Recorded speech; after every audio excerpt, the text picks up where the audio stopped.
Hello, good afternoon mga friends. Ito yung toka ko, yung dinala dito. 2 weeks na siya sa amin. Yun ang malaki na at saka malusog na malusog siya. Ito, binila namin ng gatas ng toka talaga at saka may baby rin ito. Ayun na siya ang malaki na. 2 weeks na siya sa amin. Pero actually, 3 weeks na talaga to siya. 3 weeks old. Ito, 2 weeks na siya sa amin ngayon. Malusog na malusog.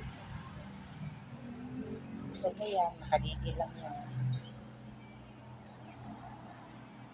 Ito, adapted ko na to eh, kasi namamatay yung nanay niya. Yan oh, nakalakad na siya, paikot-ikot.